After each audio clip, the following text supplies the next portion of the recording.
Truth isn't trendy, it's eternal, positioning Israel doctrine as timeless and unshakable. I don't follow the crowd, I follow the covenant. Separates the movement from popular culture. The streets talk, I correct them. Asserts authority and credibility in debates. Israel doctrine, where facts cut deeper than feelings. Appeals to logic over emotion. If it's not scripture, it's just opinion. Keeps focus on the Bible as the foundation. I'm not here to be liked, I'm here to be right. Bold, confident tone that builds respect. This isn't religion, this is restoration. Shifts the brand from dogma to revival of truth. Peace, everyone. Tribute to DJ K. Slate, April the 1st, 2023, under the Drummer King legacy. Because all this stuff that people doing is all about legacy. So let's hear. What's good, people? Welcome back. My name is Mr. Khalil Amani, and we're back to pay tribute to the late, great DJ K. Slay on this April 1st, 2023. For today, I said today, April the 1st, 2023, is the 10th anniversary of the alleged stabbing of Africa Bambaataa. 10 years ago, this April month, allegedly, Africa Bambaataa was stabbed by a young Spanish man for allegedly date raping him. But I want to pay my respects and tribute to the late, great DJ K. Slay. Rest in peace. For I am pushing the narrative and the message that the late, great DJ K. Slay is the unsung hero in this Africa Bambaataa narrative. Well, you ask, why do you say that? Again, DJ K. Slay, rest his beautiful soul, is the unsung hero in this Africa Bambaataa outing, in this Africa Bambaataa deconstruction, in this Africa Bambaataa undoing. That's right. For it was DJ K. Slay, nationally and internationally recognized DJ, Hot 97 radio personality, Sirius XM radio personality, Straight Stuntin' Magazine CEO. For it was DJ K. Slay being the first person of note, the first person in the industry to begin to dismantle the man we know as Africa Bambaataa, and he did it through me, Khalil Amani. And so what I want to do, I want to start off by reading the very blog that DJ K. Slay asked me to write about the stabbing of Africa Bambaataa in 2013.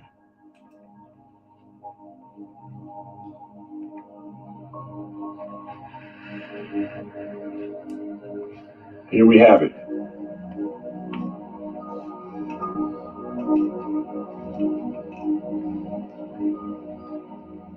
The article was called Africa Bambaataa, Gay and Date Raping, Sent to Street Sweeper ENT at AOL.com. That is the late, great DJ K. Slay's email address. And it was sent on Tuesday, April the 2nd, at April the 2nd, 2013, at 8:06 p.m. The title is called Africa Bambaataa, Gay and Date Raping by yours truly, Khalil Amani. And let us read it.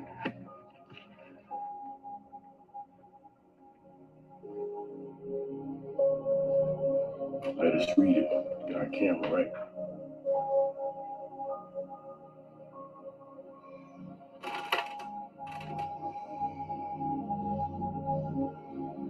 Africa Bambaataa, Gay and Date Raping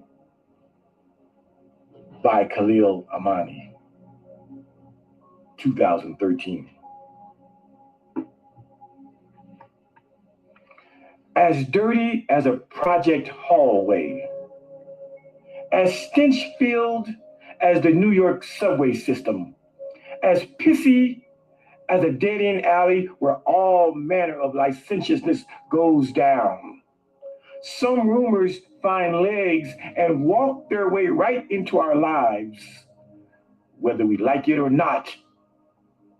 Such is the rumor that I've been hearing regarding one of hip-hop's iconic figures over 3 years.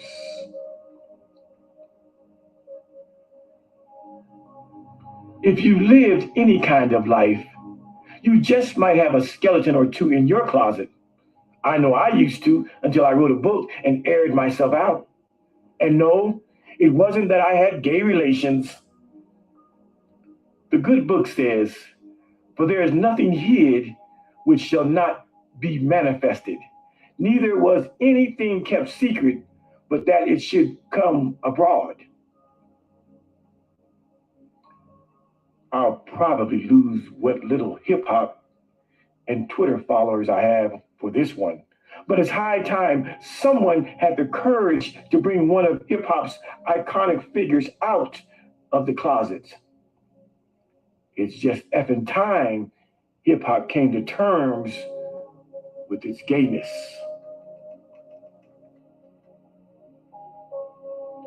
The grapevine, the wire, gossip, hood speak has been whispering about Africa Bambaataa over the years, saying that, allegedly, he is gay and likes young guys / teenage boys.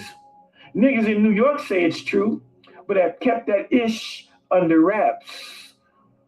No pun intended. For the sake of rap music, hip hop is in denial and has been in denial for over 30 years. From the early days as a leader in the Black Spades gang and the Zulu Nation, it was well known that, allegedly, Africa Bambaataa liked guys.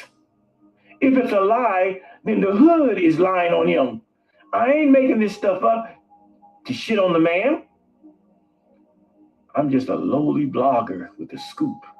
Yes, niggas in New York have been mumbling under their breath about Bambaataa's proclivities for shagging dudes, but because of whom he is to hip hop, has given him a pass and let sleeping dogs lie.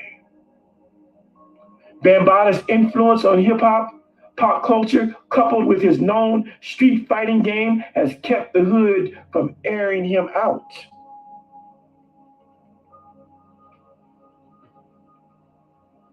Hip hop / rap has been hell on gays, lyrically speaking, never wanting the world to know that one of its founders is gayer than a motherfucker.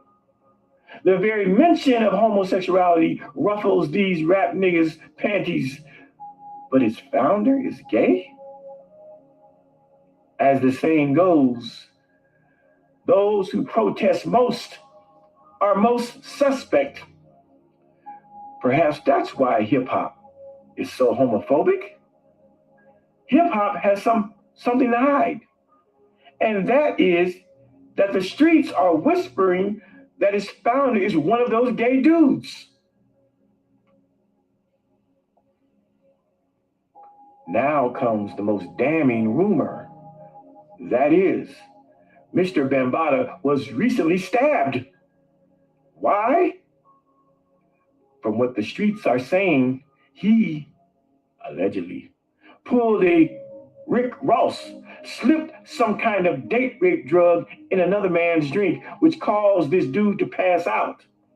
When this dude woke up, he found Africa Bambaataa on bended knee, giving him oral copulation, performing fellatio, sucking the young man's dick.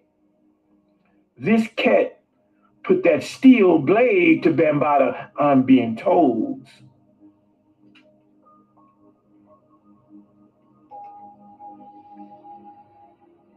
More disturbing than Bambaataa being secretly gay is the rumor that he's going around date raping niggas.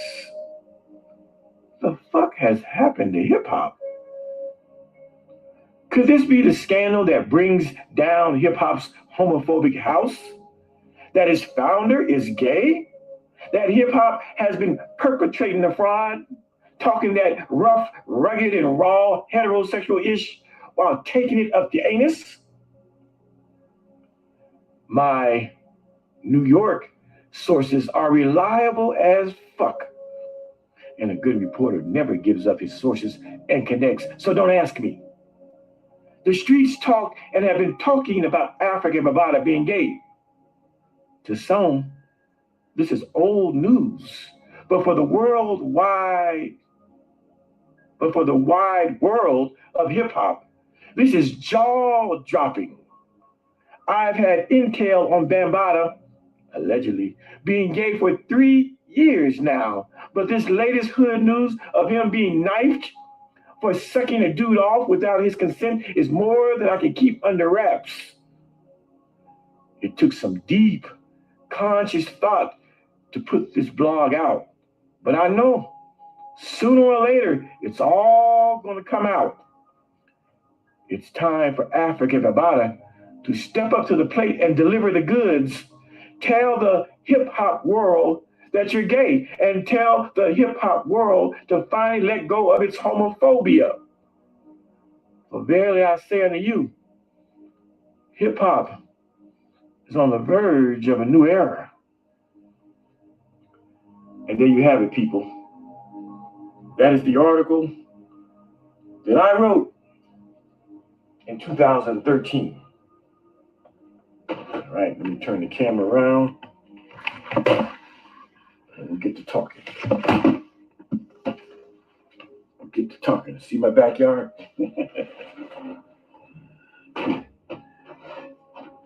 Nice and sunny out today. See, it's nice and sunny. We're about to get this thing started. Turn that around. Now you can see me. All right, let's get set up here. Got my water. I got my Casely. Hat on. I'm gonna back up because I'm rocking the shirt.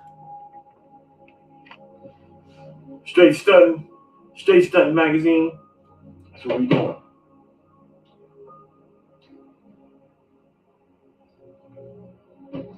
Now, let's put my shades on. Let's get to it.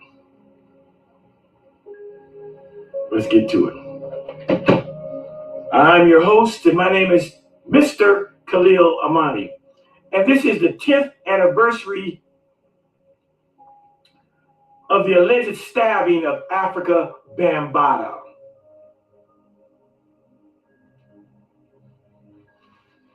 And you are looking at the man who set this stuff in motion.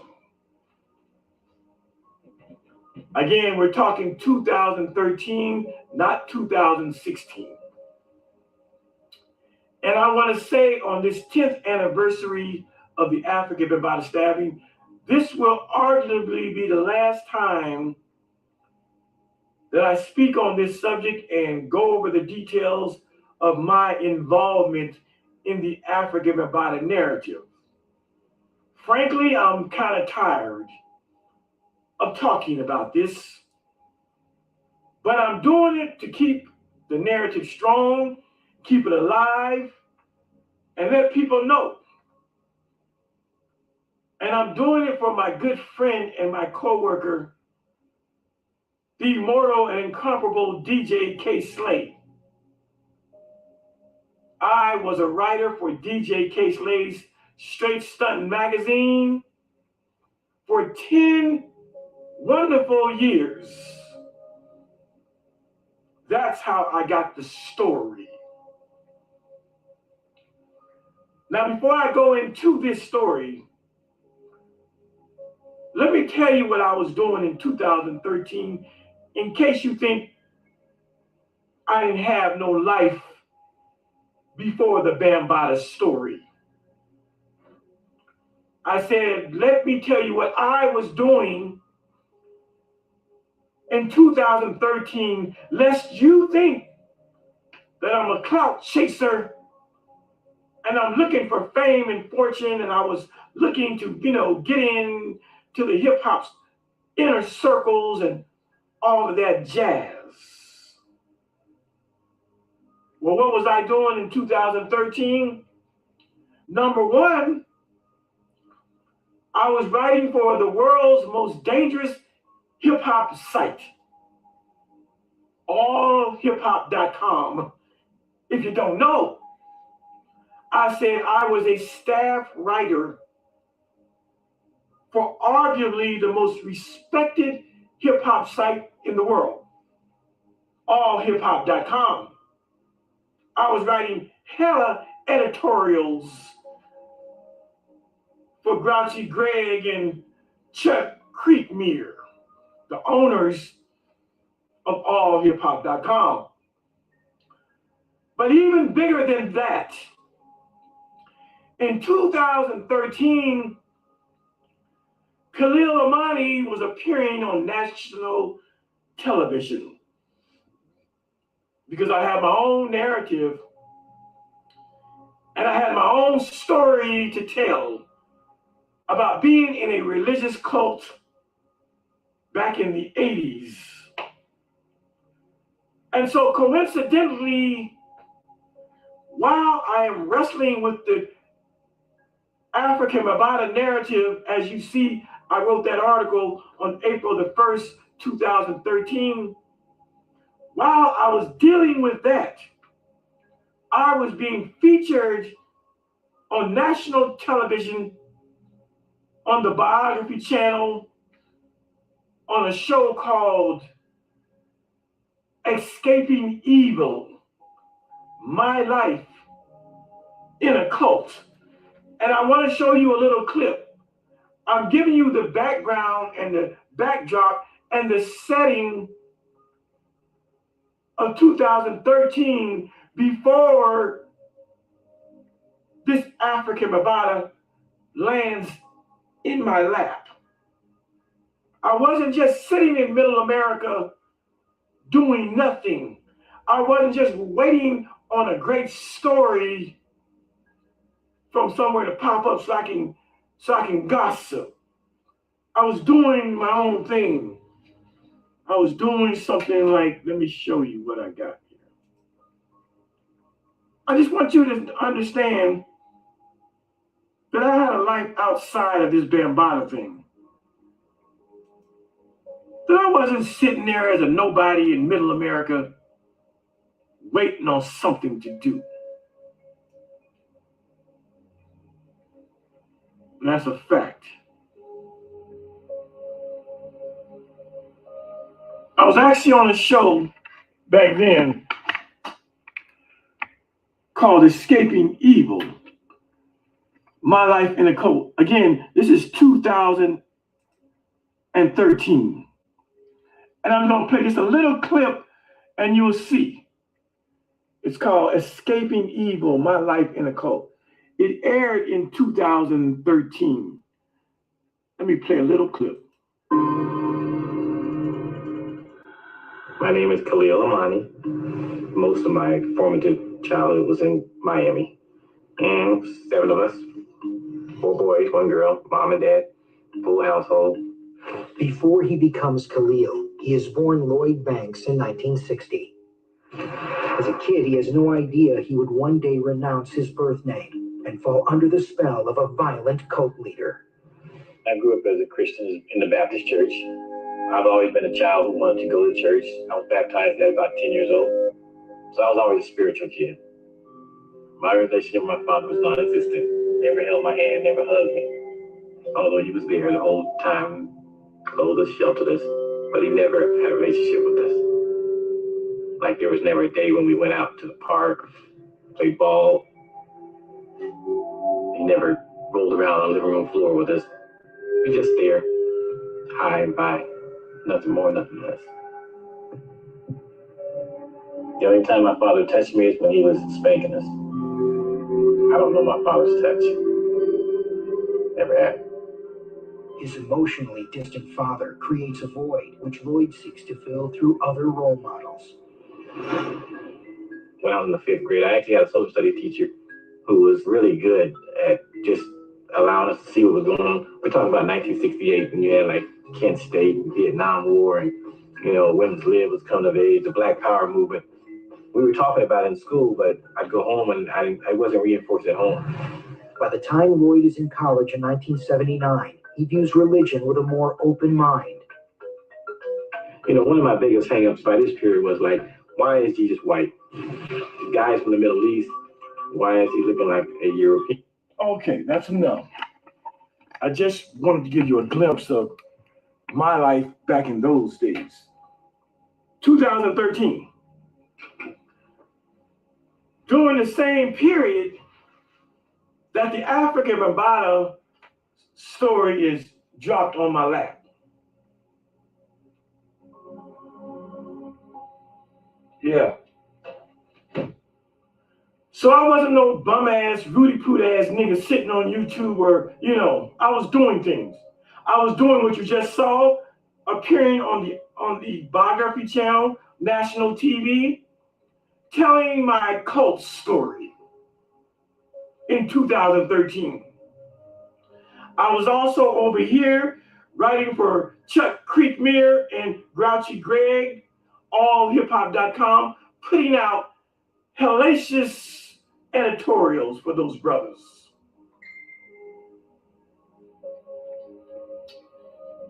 I had a life.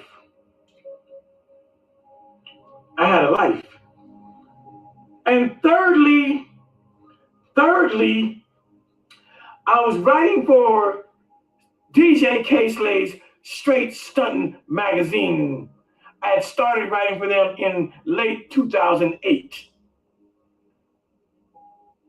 So understand, I was a busy old fellow, appearing on TV in 2013, writing for allhiphop.com during those same years, and writing for DJ K-Slay's Straight Stuntin' magazine, even having my name on the cover of the magazine.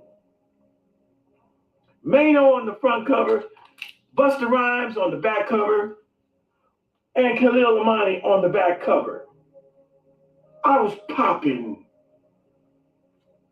I'm talking about the late, great DJ K-Slay's magazine. I was popping in hip-hop circles, as well as I was popping in mainstream media. That's who I am. I am not your Rudy Poot ass every day fire at my computer YouTuber. I was really in the thick of the shit.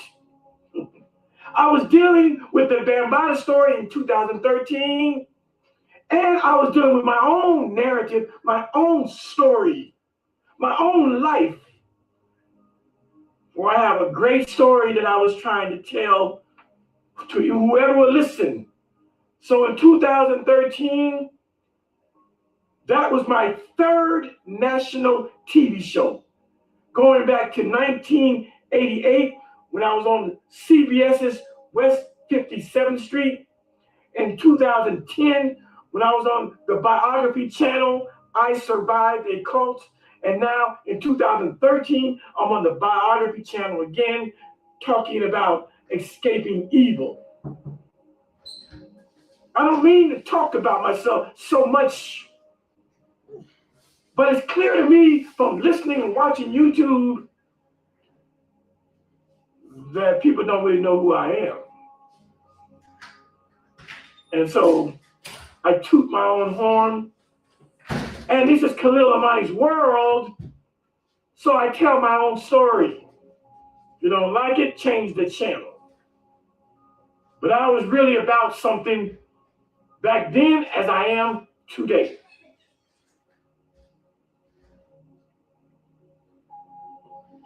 And so, people,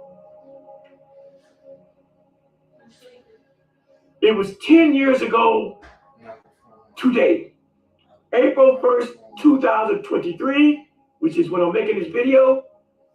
It was April 1st, 2013. I believe it was a Monday night, somewhere between 10 and 11 o'clock at night.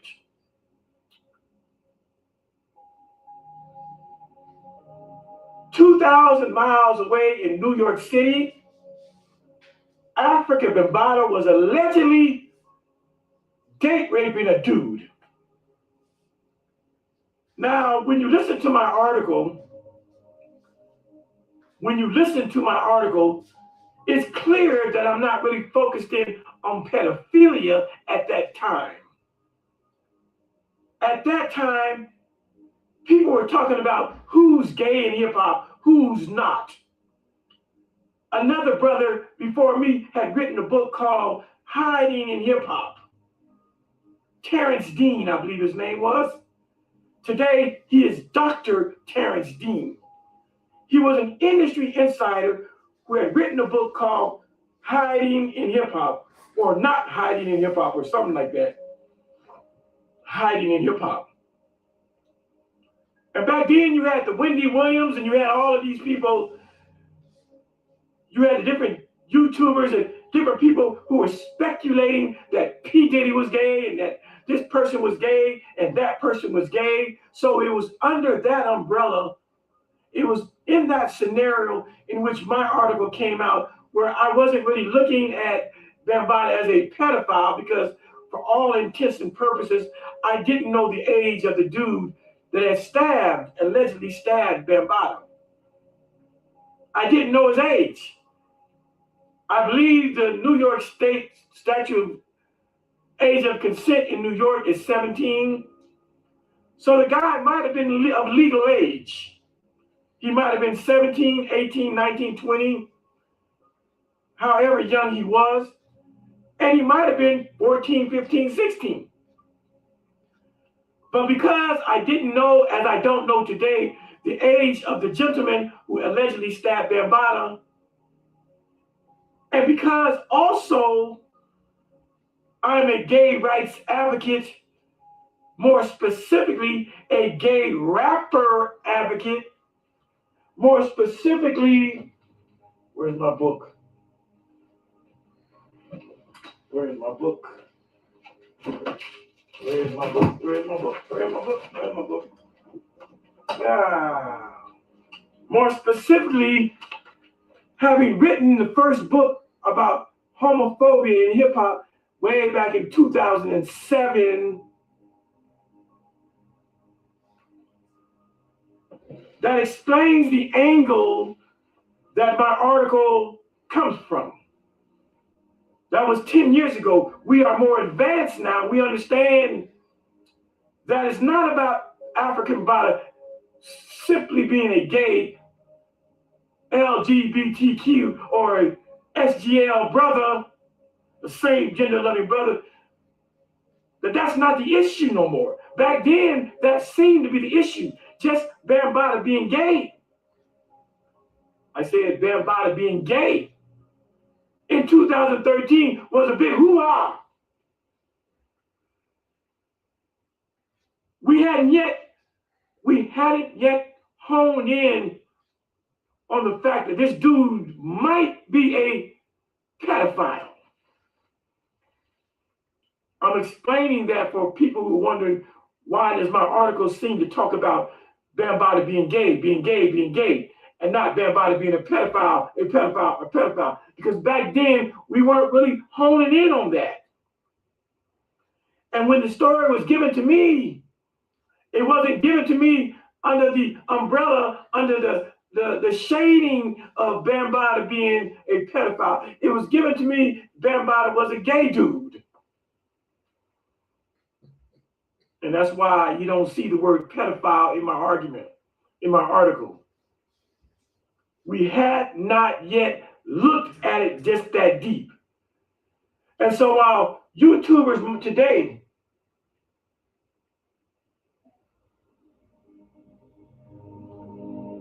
people today have the hindsight or have the what's the word? Have the advantage. 10 years later, we have the advantage, or even 6 years later, we had the advantage, or even 4 years later, we had the advantage of looking a little bit deeper and a little closer at this thing. And so we shifted the narrative from Bambaataa simply being a gay dude to understanding in 2016, when the victims of Bambaataa came forward, we shifted it and realized that it wasn't just him being gay, that Bambaataa was a pedophile, allegedly. 3 years later, remember, my article came out before Ronald Savage, before Hassan Campbell. My article came out 3 years. There wasn't anybody out there talking about it. There were no voices that I could lean on or listen to when I wrote my article. Nobody. Hassan Campbell and Ronald B. Stinger Savage came 3 years later in 2016. They put the faces to what I had written. And so when Ronald B. Stinger Savage and others, Hassan Campbell and others, come out and share their story with Star, Shot 97, Star in the Morning, shout out to Troy, Star Terrain, for breaking this story wide open. But it took their faces and it took their stories to make people see this is not just about homosexuality. Now we have men coming out saying they were sexually abused as young boys, as teenagers, even prepubescent. As Hassan Campbell says, he was 12 or 13. That's prepubescent. So I just want to explain to you all why my article doesn't say pedophilia. Because honestly, in hip hop circles, when we talk, the Hip Hop Weekly magazine and the Source and the Vibe and, the different people that were talking, the different talking heads,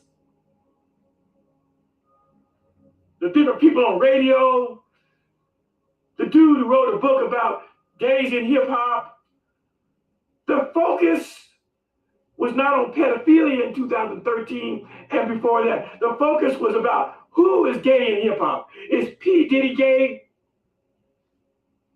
Everybody was looking for a smoking gun. Everybody was trying to figure out who was gay. And so when I write my article in 2013, it's written in that same vein. No one's talking pedophilia. People are talking who's gay in hip hop. Which rapper is gay in hip hop? And so when I write my article, I'm writing from that time period and that frame of reference and that mindset. You understand? Nobody had come out on Bambaataa just yet.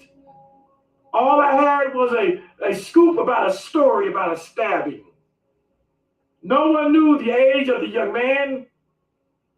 And as a gay rights dude, as someone who had advocated for gays and lesbians and transgenders to be heard on mainstream media, to have their music played on the radio, that was my position, that Bambaataa should come out and admit that he's gay.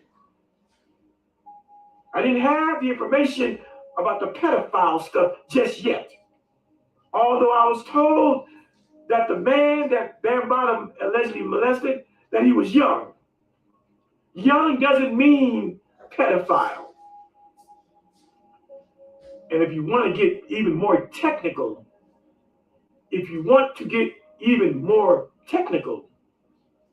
clinically speaking, according to the DSM-5 revised, according to the Diagnostic and Statistical Manual of Mental Disorders, what classifies and what defines a pedophile is a man or a woman, a grown person, or even an older teenager who has consistent and consuming thoughts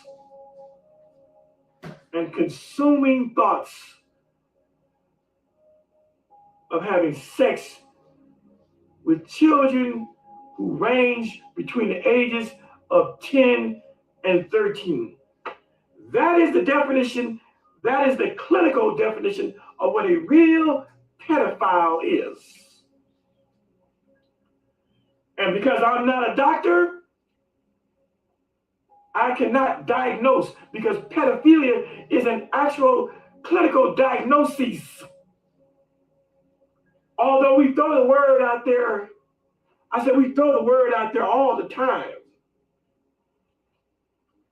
We throw the word pedophile out there like running water, never having looked up the word and get a real clinical definition.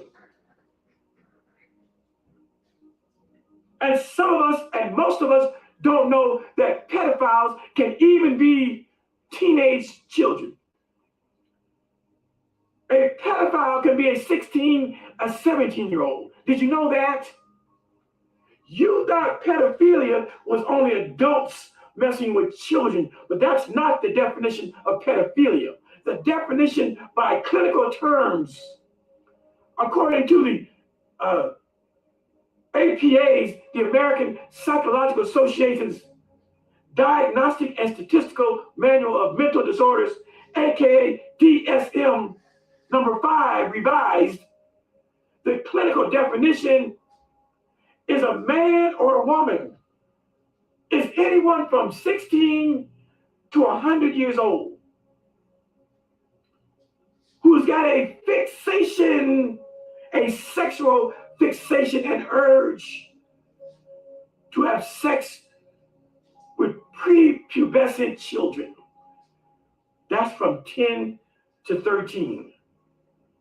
Pedophilia is about the age range of 10 to 13. Pedophilia is not even dealing with children 8 or 9. There's a different definition for that. But we don't read, so we just throw words out there. We just throw words out there, not really knowing what the word pedophilia really means from a clinical standpoint, from a litigious point of view. In other words, if you had to go to court behind something like this, they would actually define pedophilia. It might be child abuse and not pedophilia. There's a difference between child abuse and pedophilia. We're not going to get off. I'm getting too deep right now. But I'm simply explaining to you why my 2013 article, you don't see the word child abuse or pedophilia in there, because I didn't know the age of the guy who allegedly stabbed Bambaataa for being molested. I didn't know the age of him. But certainly it was a guy of the same sex. It was another male. So at the very least, we could say that African Bambaataa was a homosexual. He might be a child molester, and he might be a pedophile. But we didn't have that information in 2013. We had the information that the person that Bambaataa molested was of the same gender. That's for these people today who want to say, you're trying to make Bambaataa part of the gay community. He might be part of the gay community. The guy that Bambaataa allegedly date raped, he might have been of age. He might have been 17, 18, 19. And if the guy who Bambaataa allegedly molested was 17, 18, 19 and above, then that would make him gay and not a pedophile. So I didn't have that information back then, so I simply said gay. But today in 2023, we have the luxury of being Monday morning armchair quarterbacks. We know a little bit more. Thanks to Troy Star Terrain, bringing forth Hassan Poppy Campbell, Ronald B. Stinger Savage, and others. We now know that Bambaataa, at the very least, is a child molester, even if he's not a pedophile. But it looks like he's a pedophile in my eyes. But I'm not a doctor, and only a doctor can clinically assign the title of pedophile to an individual. Having the title of pedophile is like being HIV positive.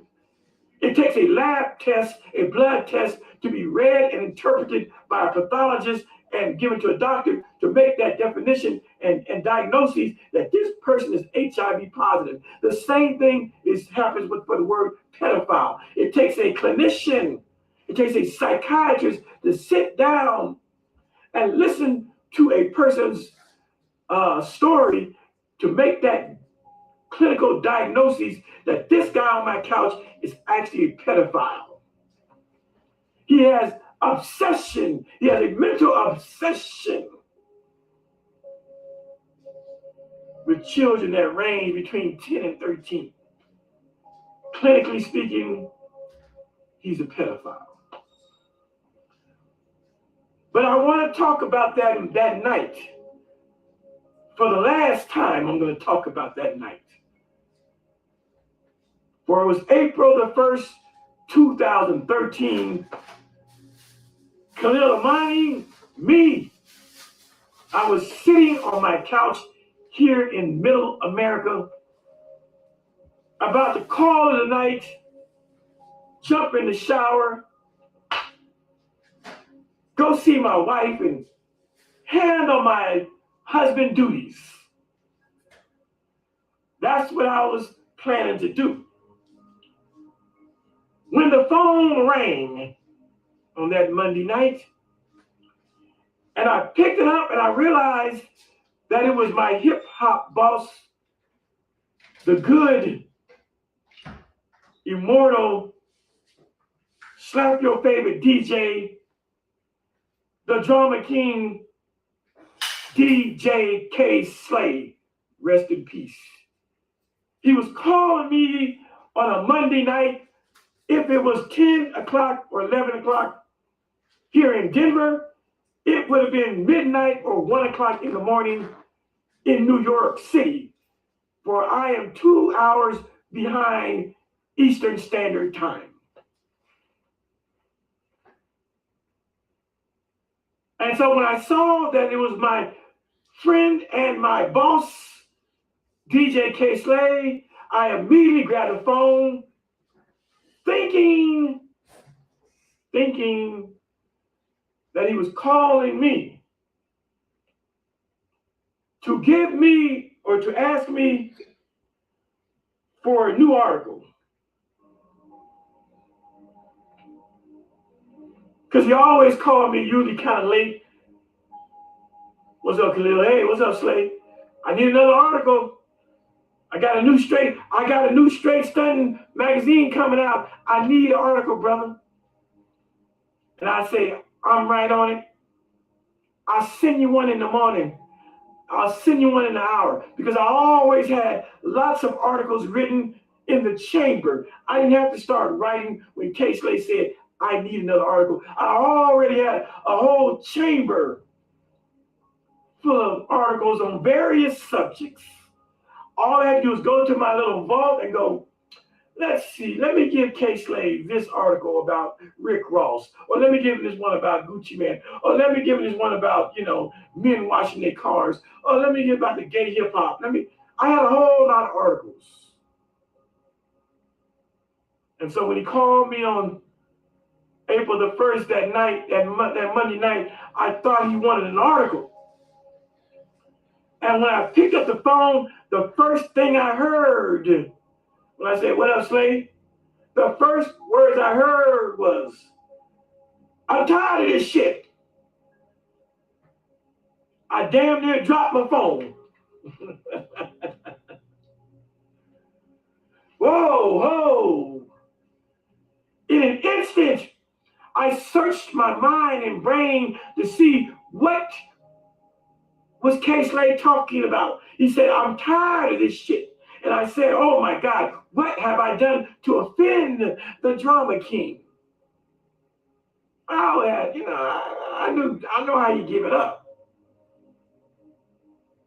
My brain, like a computer, was going through its data bank, long-term memory, short-term memory, trying to see what had I said or written or put out that made him mad, that made him call me and say, "I'm tired of this shit, Khalil." And so I said, yo, what's up? Say, what do you mean? What's going on? And then he said that word, Bambada. Bambada. Whoa. Yo, what about Bambada? I said, what about Bambada? I was just going, phew, he ain't mad at me. He ain't mad at me. Phew. I said, what about Bambada? And my dear friend and my hip hop boss, DJ K-Slade, began to relate to me that Bambada had just gotten stabbed damn near in real time.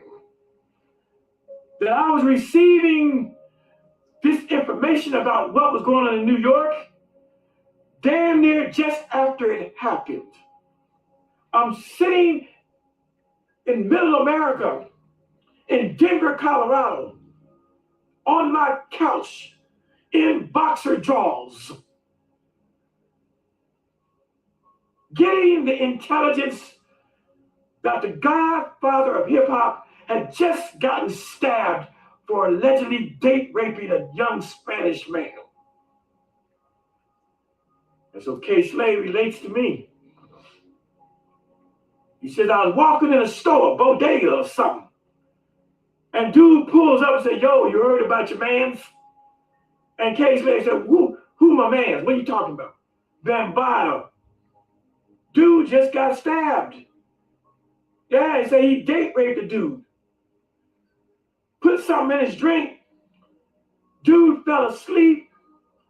Bambada got down and started performing oral sex on the guy. The guy woke up in the middle of the oral sex, went ballistic, grabbed a knife or scissors, something sharp, and began to stick and poke at Bambada. And as we know now, his man's Ahmed Henderson was in the next room on a four-way conference call from New York to California. And he heard the skirmish, he heard the scuttlebutt, he heard Bambada hollering, he heard furniture being moved around the room, he heard rumblings and he heard noises, and he dropped his conference call. He said, "Y'all, I gotta go. He hung up the phone and he goes in there, he jumps into a karate stance, he gets his black belt Jones on because his roommate Ahmed Henderson is a black belt. He gets down in a Kibadachi stance, I don't know, maybe a crane, and begins to, get ready. But the young Spanish man is too good. He's too quick. And he has his knife or scissors, and he begins to poke at Ahmed Henderson and Africa Bambada, sticking them on the hands and the stomach and back and just poking them all up around the room, poking both of them up. They all like this, trying to fight off, and the Spanish man is giving them the work, giving them that business. This is the story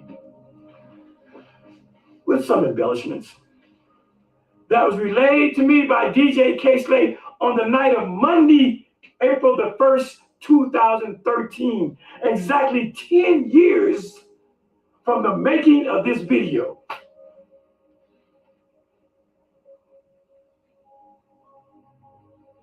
So DJ K-Slade called me. He wasn't just calling me to vent. I said DJ K-Slade wasn't just calling me to vent his frustrations. He called me for a mission. He said, Khalil Amani, I want you to write what I'm telling you and send it to me tomorrow.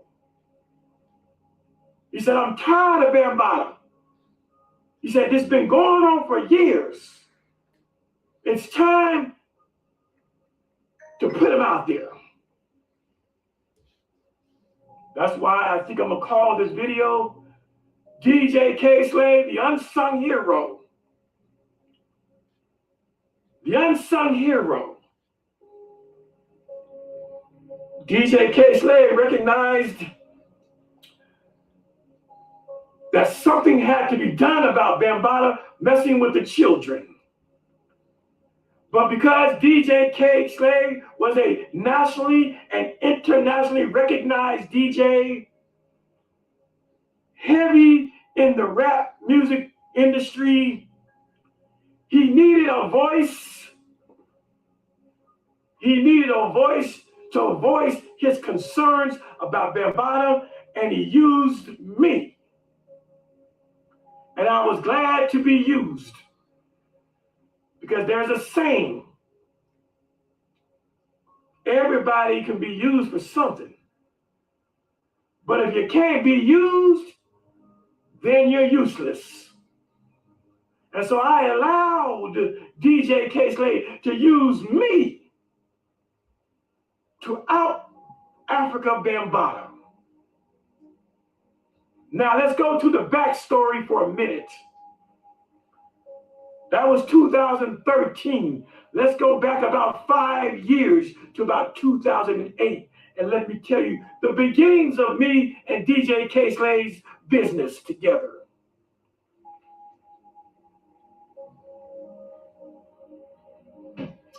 See where we at time-wise. You see, people, let me explain to you how me and DJ K-Slade became comrades, became boss and employee, became friends. Those of you who are old enough to remember the old MySpace days. Remember MySpace? MySpace was the joint before Facebook. MySpace. And back in those days, 2006, 7, and 8, and 9, MySpace had it going on. Anybody who was anybody was on MySpace, including the likes of DJ K-Slade and P. Diddy and Beyonce and all your favorite rappers, all your favorite singers. Anybody who was anybody was on MySpace along with the regular people. And so what I used to do back in those days is I would write articles, I would write blogs, and I would fish. I would write an article about something, and I would send it to people who I think might want to respond to me. I remember one time, P. Diddy responded to one of my blogs. It was simple, it was short, it was something like great writing, something like that. But, you know, for nobody like me, for P. Diddy to say great writing, that made my week. And so I wrote this article called Why Gay Hip Hop? I said, I wrote an article called Why Gay Hip Hop. I was asking the hip hop, the rap world, how come there ain't no gay rappers openly? Not allegedly, not I think he's gay, he might be gay. Why ain't there no gay rappers openly on the radio? Because as I said, a year before I met K Slade, I put this similar work out, Hip Hop Homophobes, a little 130-page book. I was on that type of time. And when I put this article out called Why Gay Hip Hop, I sent it all over MySpace. P. Diddy and this rapper and that producer, famous people. And I sent it to DJ K Slade too, knowing full well that most of the people I sent it to would reject what I'm saying. I sent it to K Slade. Knowing full well that he would never even respond to my no-name ass. I sent it to DJ K Slade knowing full well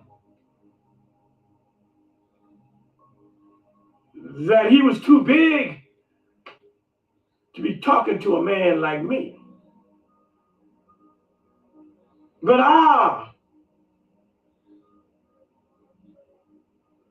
DJ K Slade responded. I said, DJ K Slade responded to my article. Wow!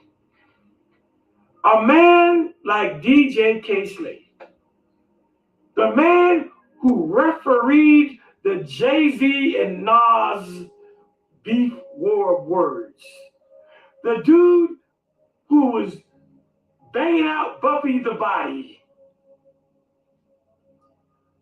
the dude who had harsh words for DJ Drama. No, not Drama. One of those DJs up in New York. It'll come to me. Shout out to DJ Drama. That's the brother down in Atlanta. This huge, towering figure answered my blog.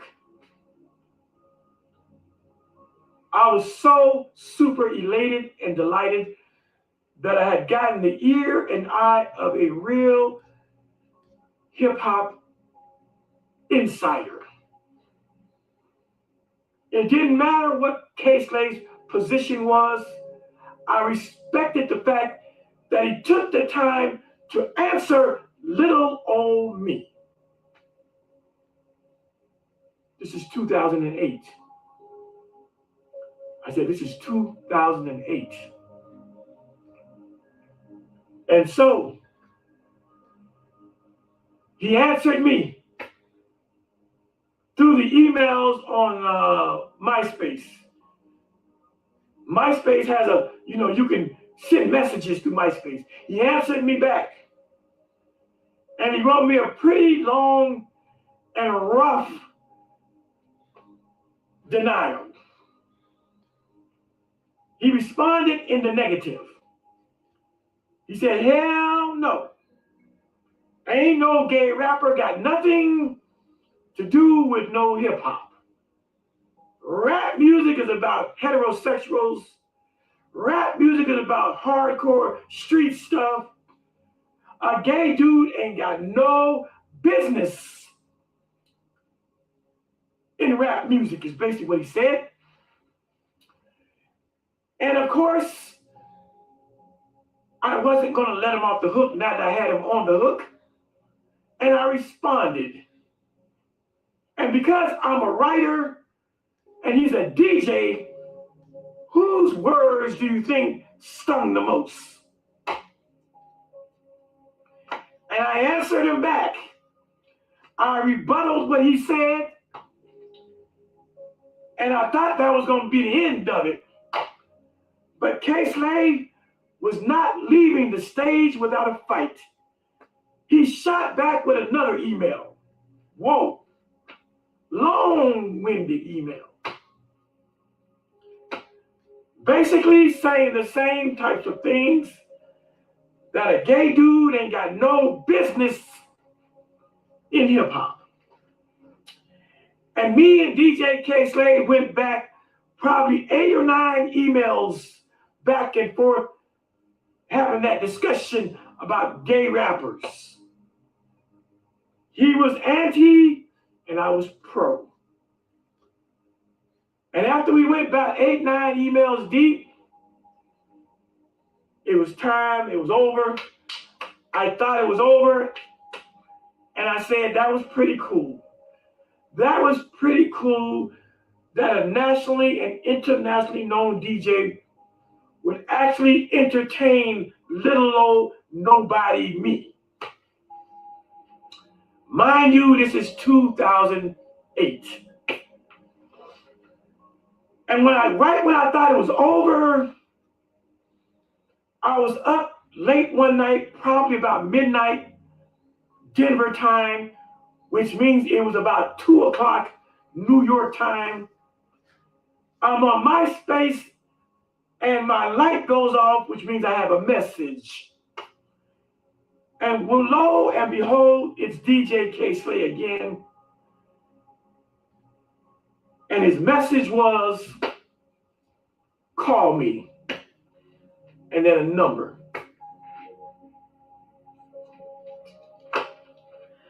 I said his message was, it was 2 a.m. in New York when he wrote the message to me saying, call me, phone number. Now, it's one thing to go email for email against the Drama King, but it's a whole nother ball of wax to get on the phone with the Drama King and hear that rapturous and roaring voice that he has. And I wasn't going to do it.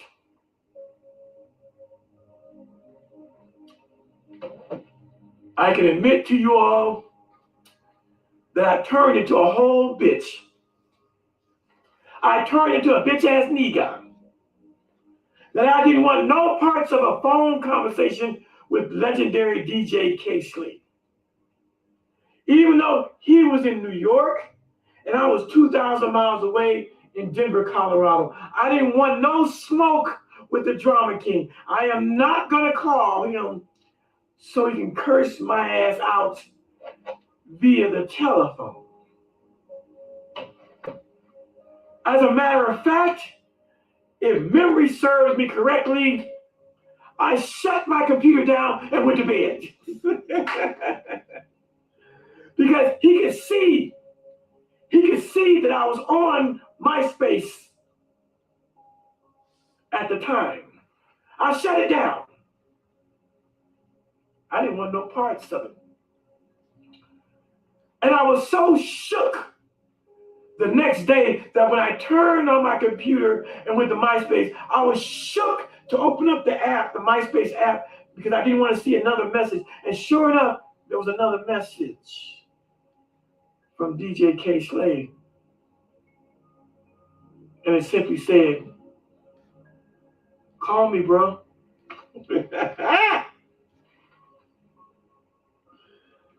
Call me, bro. Now, mind you, I had time to think about this thing. And then I said to myself, I said, Khalil, stop being a bitch-ass nigga and call him. What's the worst that K-Slade can do besides curse you the hell out? But he's in New York. It's just words. Call him.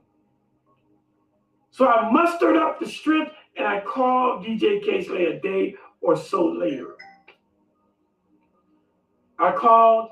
He didn't answer. I was happy. And then 10 minutes later, he calls me and said, goddamn. So I pick up the phone.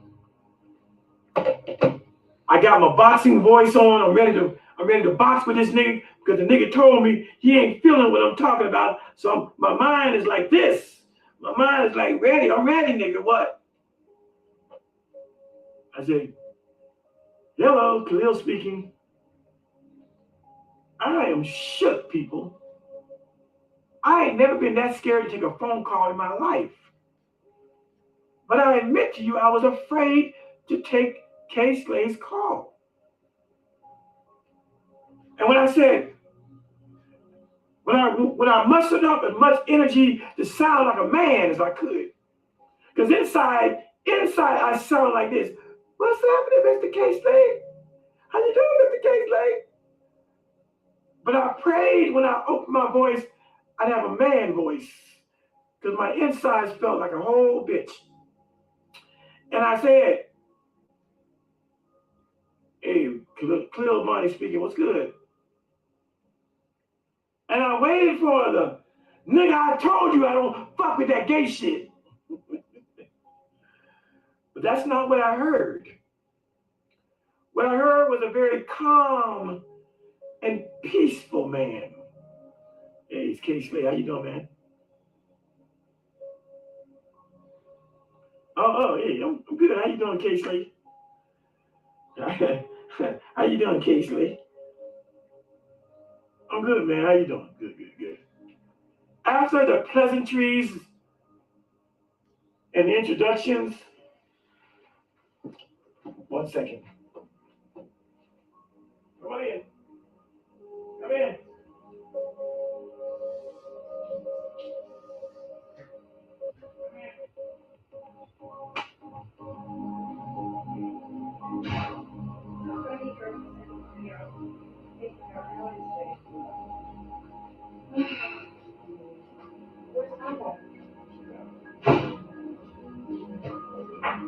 Do you have some fucking underwear?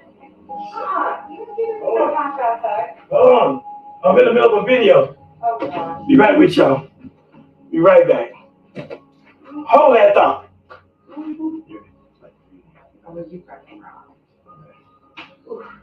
I've gained so much weight. I've gained weight. All right. I quit smoking. Open up your camera. You come in. Okay. Do you hear me? You quit smoking? Oh, good for you. Yeah. So that's kind of like why I'm like. Looks good on you. Gained weight, getting fat, It looks good. You like black guys, right? Yeah. Well, these black guys don't want no skinny. PMG. Huh? I'm dating a guy from PMG. Okay. She's black, right? Okay, so you don't want no skinny ass white girl. But the guy, fucking, like, almost 3 Shh. You're on camera. Go. It's not recording. Yes, it is. Oh, fuck. I'm recording. Delete it. Can't delete that. Bye. Close my door. Okay. Sorry, y'all. That's my coworker. She came to pick up something. Y'all heard a little bit of that. my white coworkers. All right. We got to close this down. Okay. We got time. And so, where was I? Okay. K-Slay. So although I was ready for a serious argument on the phone, he didn't call to argue. He called me, he was pleasant, he was kind, he was considerate, he was gentle, he was respectful, he was all of that. That drama king, that slap your favorite DJ, all that, that's a character. I was talking to the man, man to man. And after the pleasantries and the how you doing, blah, blah, blah, the first thing DJ K-Slay says to me, man, he says, man, you got a mean pin game, bro. You got a mean pin game. And I was like, thank you, K-Slay. Thank you. I'm still nervous because I don't know why he wants me to call him. I really don't know what he made it very clear in his emails that he's not messing with the gay stuff. So I don't know why. I don't know what he wants. I don't know what he wants. I know he's against what I'm talking about. Gay rappers in mainstream media. He ain't having it. So I'm listening. So I shut up. I shut up because I don't know what he wants with me. And after he tells me I got a mean pen game, he shocks me. I said he throws me for a loop because he says, I've been thinking about this gay thing, brother. I've been thinking about what you said. I read what you said. And it got me to thinking. And he said, you know what, Khalil? He said, you know what? I think you're right. I think a gay rapper should be able to be in mainstream so long as he has the lyricism and the talent to do so. Not to come into mainstream just to say he's a gay rapper, but if he can rap, if the people want him, if the people like him, he should be able to be in mainstream. But let me tell you something, Khalil. Let me tell you why I changed my opinion. Let me tell you why I now believe what you're saying. And I'm sitting there thinking, I'm just quiet. I have no clue where this conversation is going. Again, we're talking 2008. 5 years before Bambaataa gets stabbed, and 8 years before Hassan and Ronald come out and tell us their stories of child molestation.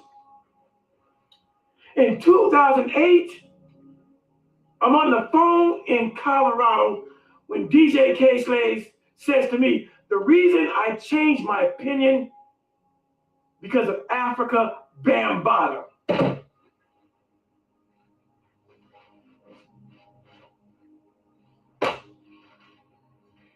Now, when K-Slave says, I changed my views and opinion about gay rappers in mainstream because of Bambaataa, I'm still shocked. I still don't understand. I'm still miffed and mummified. I'm still thinking, what the fuck? I got a big old question mark hovering above my head because I don't know what Africa Bambaataa has to do with gay rappers. I know who Africa Bambaataa is prior to all this. I remember dancing off of Planet Rock many times in a nightclub. I knew that Africa Bambaataa was the founder of the Zulu Nation. I knew that Bambaataa used to be in the Baby Spades or the Black Spades, was a gang member. I knew all that. But I couldn't make the connection. When DJ K-Slave says, I changed my mind about gay rappers because of Bambaataa, I didn't understand the connection. So I shut up and I continued listening. And what came next from DJ K-Slave was, well, you know Bambaataa used to be in the Black Spades. I said, yeah, I know that. I know that's Slave. And you know he's a member of the Zulu Nation, right? He's the founder of the Zulu Nation. I said, yeah, I know that, yeah. You know he got a pretty good, Bambaataa got a pretty good street reputation, fisticuff, fight game. Yeah. I mean, if he's in a gang, I assume he probably can fight a little bit. Yeah, I got you. K-Slave is prepping me. He's asking me, do I know that Bambaataa was in Black Spades gang? Do I know that he's the founder of Zulu Nation? He's checking my temperature and seeing how much I know about Bambaataa, which I knew enough. I knew Planet Rock. I knew he was called the Godfather of hip hop. I knew he was a Black Spade. I knew he's the founder of the Zulu Nation. So we got past that. And then K-Slade drops the bomb. Again, people, we're talking 2008. K-Slade drops a bomb. He says, well, you know Bambaataa gay.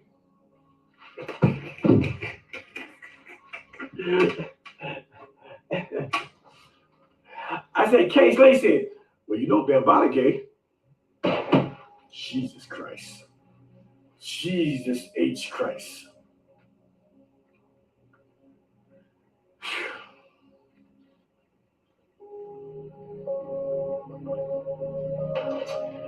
And of course, my response was, what?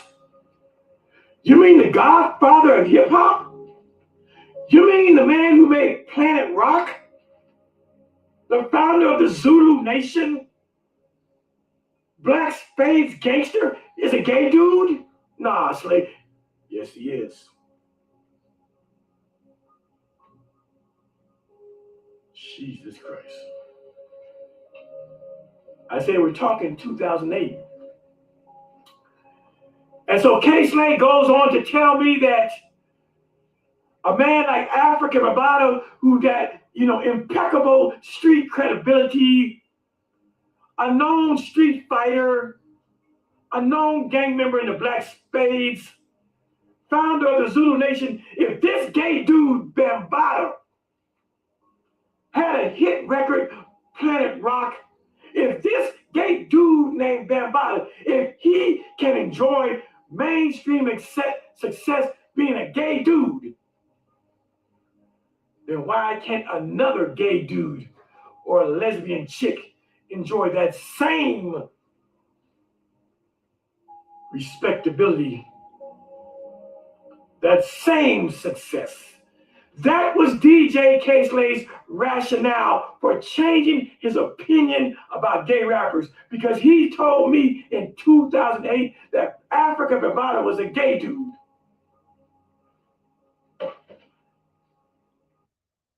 That's it, people. Now you know why gay was really put in the title. Now you know. Just take your time, go back and listen to it. You know what I'm saying? And really pay attention to what he tell you. 2008, he knew that Bambaataa liked little boys. But I didn't have no information saying that he was. You had the information. But with that said, like, subscribe, hit that notification bell to be notified when we do something else. We will be doing something biblically tomorrow. Gotta wait on my adversary to drop some. Peace, I'm out.